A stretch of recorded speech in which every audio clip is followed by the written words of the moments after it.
এই সুন্দর ফুল সুন্দর ফল মিঠা নদীর পানি খোদা, তোমার মেহেরবানি খোদা, তোমার মেহেরবানি।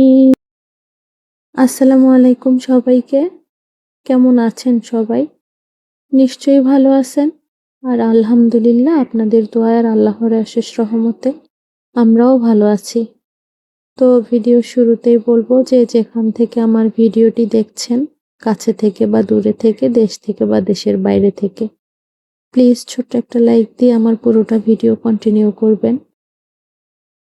আজকে সকালবেলার নাস্তায় আটা ছিল না, তো এই জন্য এখানে হচ্ছে স্টিক নুডলসগুলো যেগুলো পপুলার থাকে ওইগুলা রান্না করে নিচ্ছি। তো ওইগুলা খেয়ে আর কি মোটামুটি চাটা খেয়ে অনেক রৌদ্র উঠছে আজকে। তো আজকে আবার কিছু ধান ছিল, ওগুলো আর কি শুকাতে দিয়ে দিব। তো এখন ওগুলো দিয়ে দিলাম মোটামুটি সবগুলোই। তো দিয়ে এরপরে এগুলাকে মেলে দিতে হবে আর কি। তো মোটামুটি মেলা হয়েছে, আরো কিছু ধান বাকি আছে। এইদিকে হচ্ছে আমাদের এইদিকে জংলা কচুরলতি যেটাকে বলে, ওটা আর কি আমরা নিয়ে আসছিলাম। তো এখন ওগুলো আর কি কেটে নিচ্ছি দুপুরে রান্নার জন্য। তো লতি আর কি এখানে একটু কম ছিল, যার জন্য আমি সাথে গাছ থেকে 3টা ধুন্দুল পাইছিলাম, ওই ধুন্দুলগুলো নিয়ে আসছি। যদিও ধুন্দুল নেওয়ার সময় আর ভিডিও করার কথা মনে ছিল না।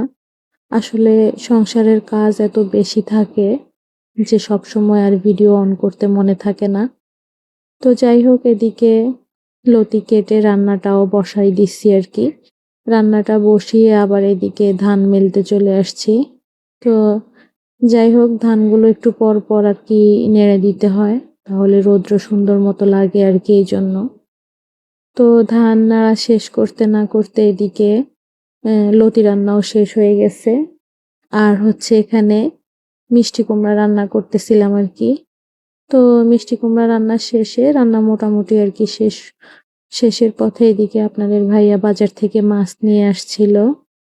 তো মাছ আনছে হচ্ছে কই মাছ 1 কেজি, তেলাপিয়া মাছ 1 কেজি, আর একটা হচ্ছে আর কি রূপচাঁদা মাছ। তো এই রূপচাঁদা মাছটা নাকি খাওয়া যায় না, তারপরও নিয়ে আসছে, আমার ভাল লাগে এই জন্য। আর এইদিকে আর কি এটাকে আমরা মিরকা মাছ বলি, মৃগেল মাছ আর কি। তো এই কাজগুলো করতে না করতেই এত পরিমাণে জোরে বৃষ্টি আসছে, যেটা আর কি বলার মতো না। তো আর কি করব, আমার কাজও শেষ, সেদিকে বৃষ্টিও চলে আসছে। তো সবাই ভালো থাকবেন, সুস্থ থাকবেন। আজকের মতো এখানে বিদায়। আল্লাহ হাফেজ। আসসালামু আলাইকুম।